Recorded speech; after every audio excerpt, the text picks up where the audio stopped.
todo TDAH, ele pode ser um borderline? Não, eu discordo totalmente.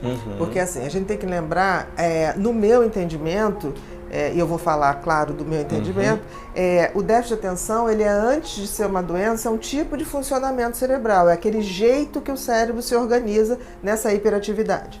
O borderline é um transtorno de personalidade, ou seja, ele também vem desde muito cedo. É o transtorno do excesso de sentimentos, do excesso de emoção. O TDAH é o excesso de pensamentos.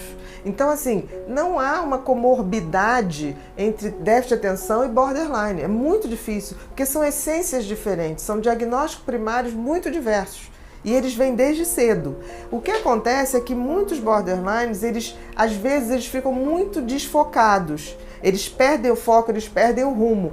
Mas não por excesso de pensamento ou desatenção, porque eles capotam emocionalmente. Então, se eles não estão bem emocionalmente... É um outro tipo de comportamento. É um outro tipo de desinteresse ou de perda de foco, de perda de objetividade. Não é por esse excesso de funcionamento mental, é pelo excesso de funcionamento emocional. Então, é muito comum um border ser geralmente uma pessoa brilhante, um aluno brilhante, não dá o menor trabalho. Aí ele entra ali na adolescência, começa aquela fase de paixonites, de a primeira paixão, ele muda totalmente. Ele começa a dar problemas de aprendizado que ele não tinha.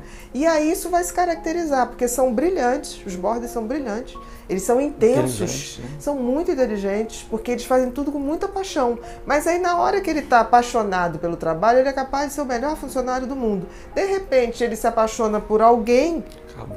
E aí ele abandona o trabalho, como se ele não pudesse viver duas paixões ao mesmo tempo. Na cabeça dele não dá para ser bege, é como se tivesse que ser intenso, seja no trabalho, seja na paixão. Então é como se ele escolhesse uma paixão e ele segue aquilo. Então assim, eu discordo de borderline com comorbidade. Já o TDAH, ele também tem muita intensidade, mas ele tem intensidade não pela questão emocional, pela questão do interesse cognitivo por alguma coisa. Ele é mais leve, né? Não sei se é mais leve, os dois são intensos, mas por motivos diferentes. Um é pelo afeto, por buscar a não rejeição, o outro é por buscar um sentido da vida, um propósito. Ele vai lá, ele quer algo que dê tesão na existência dele, não necessariamente uma pessoa, não necessariamente, pode ser uma ideia. Um TDAH se apaixona por uma ideia, não necessariamente por uma pessoa. Como seria, então, a gente diferenciando isso que você acabou de explicar de um cérebro TDAH e um cérebro de um border? Tem uma diferença básica, é isso que eu estou dizendo. Por isso que esses diagnósticos como comorbidade é quase impossível. O déficit de atenção, você tem uma redução de funcionamento no pré-frontal, predominando em geral à direita os mais desatentivos e à esquerda os mais impulsivos, né? Em média isso. O pré-frontal, ele tem essa coisa de filtrar o excesso de pensamentos, de impulsividade. Como essa região funciona menos, é como se ele tivesse tudo muito mais acelerado.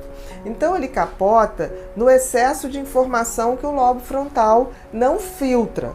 O border já é o contrário, o lobo frontal dele, em princípio, funcionaria bem. O problema é que o lobo frontal é diretamente ligado ao sistema límbico, que é o sistema das emoções.